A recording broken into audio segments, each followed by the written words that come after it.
Good afternoon, everybody, and welcome to Chris G Photography. Do me a favor, and after you watch this video, like it and subscribe to my channel. It would really help me out. Trust me, I understand there are a million YouTube channels out here about photography, but do me a favor and help me make mine the 1 millionth and first.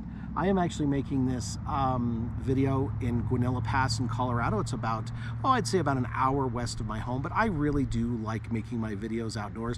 I take my photos outdoors, and quite honestly, I really want to make the videos outdoors because that's where I shoot. That's where I'm going to be. I don't want to make them in a studio. And because you're making videos outside, quite honestly, sometimes the lighting's not going to be perfect. There may be some background noise, and who knows, somebody even might walk through the video. I don't know, but I am making this video outdoors and really want to continue to do so. But anyway, today's video is about a choice that I need to make. I have basically two lenses here that I have that are almost exactly the same, and quite honestly, it's time for one to go. I need to, free up some money, free up some space in the camera bag, and one of them, just because of that, one of them's got to go. So as an explanation, I got into photography in the late 80s and did photography all the way into the early 2000s when things really shifted from film to digital. And I was not in a place that I could actually make that switch financially, personally. So I decided to get out of photography, and I stayed out of photography for at least 10 years, if not 15.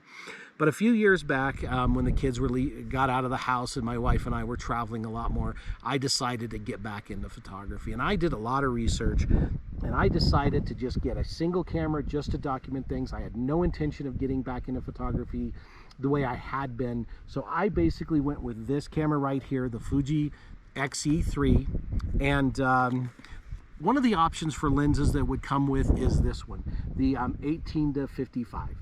So yes, it is the kit lens. I know a lot of people don't like kit lens. I don't really necessarily understand that or agree with it, but hey, that's what I got. I really had no intentions of doing anything else besides taking snapshots. But as every photographer out there knows, when you're in photography, you start buying stuff. And pretty soon I realized that with my background and with my experience, there's no way I was going to be just a snapshot photographer. So I began buying lenses again. Buying lenses again. First thing I did, I do believe I bought the Fuji 55 to 240, I believe, then the 14 millimeter after that. And then soon thereafter, I decided that, hey, maybe this little lens, the little kit lens, the 18 to 55, was not the ideal lens. Read some reviews, looked at some things on YouTube, looked at the Fuji website, and realized that this was a good lens, but I could do better. So I made the leap and purchased this one right here, the 16 to 55 2.8. Now, if you look on the Fuji website, you will see that this lens is just better than this lens in just about every way. I mean, it's a constant 2.8 aperture. It is sharper. If you look on YouTube, you'll see people saying that this is the rivals fixed focal length or prime lens sharpness. So guess what? This was the better lens, and so I went out and bought it.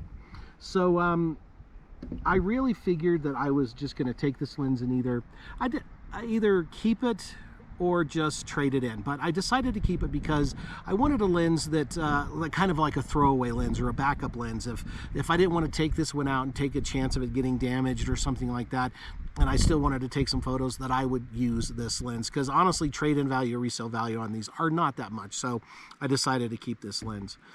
But something happened that I did not count on. My photography has changed. If you were to ask me when I first got into photography back in the late 80s, I would tell you I was a nature photographer. I would be out in the field like this, and my subject matter would be landscapes or animals or plants, waterfalls, that sort of thing, anything you might find in nature. And I really thought that this would, because of that, would become my prime lens, because I always shot on a tripod. I always used a cable release. I did everything to be sure that I got the sharpest image possible. But I have changed. My style has changed. I am no longer just primarily a nature photographer. I have decided that I'm going to take photographs where I want and of whatever subject I want. So as much as I love being up here. And as much as nature photography is my first love, my first thing that I love to photograph, it is not the only thing that I love to photograph now. And what I found is this lens, the little 18 to 55 kit lens, met my needs more than this one. And so, as much as it pains me to say, if I've got to make a choice here, I am actually going to get rid of this lens. I am going to get rid of this lens. So I just said that twice. So I'm going to get rid of this lens. I'm going to get rid of this lens. But anyway, I've decided that this lens has to go. I have recently taken a couple of trips. Earlier in the year, I went to, actually, excuse me, let me start over with that. Last year, I went on a trip to Washington, D.C. I never used this lens once. I recently got back from a trip to Washington State and Oregon, and again, never ever used this lens once. Every time I went out, this camera, the XE3, if I'm just going out to take pictures on the fly, had this lens attached to it. And I believe this lens has two key advantages over this lens. Number one is the size. This lens is significantly bigger and heavier than this lens. Number two, this lens actually has optical image stabilization. Now, I find myself shooting in a lot of various situations now. It might be low light, it might be outside, mostly handheld. So the optical image stabilization is key to what I do now, and I find it a more valuable tool because this lens does not have optical image stabilization, and I need it. I'm a little bit shakier now that I'm a little bit older, so that is key to what I do. You might also be saying, but hey Chris, what about, you know, getting a body with optical image stabilization built into it? And that's a very good point. However, this lens is still big and heavy. You know, with this camera and this lens attached to it, I can put this camera in like the pocket of a hoodie or something like that. I can't do that with this lens. It is just much too big. And so, yes, I have decided that to free up some money, free up some space in my camera bag, I am going to get rid of this lens. Now, the next question I think that is a very valid one that I need to answer is, okay, Chris, you don't do primarily nature photography anymore, but what about when you are doing nature photography, that you want the sharpest image you can get, and you're going to be using a tripod and everything else that you used to do every time you took a photo? Well, that is a very simple question to answer.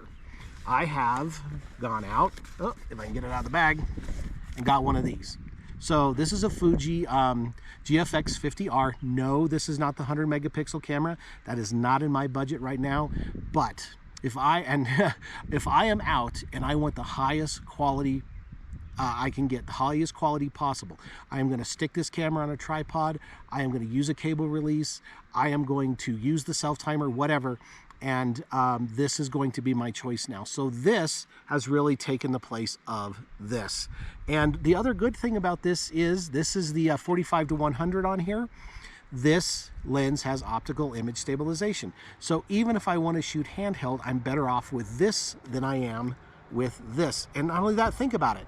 This camera has 50 million pixels versus about 24, and the image size is about twice that this camera is. So if I am going to be out and doing nature photography, and I think that I'm going to end up blowing these pictures up big or whatever, I just want higher quality, this is going to be a better option, in my opinion, than using a 24 million pixel camera and a really nice lens. I think this is the better way to go in those situations. Do I use this camera all the time? No. But when I do, I know I'm going to get the best image quality possible. So now you know my decision.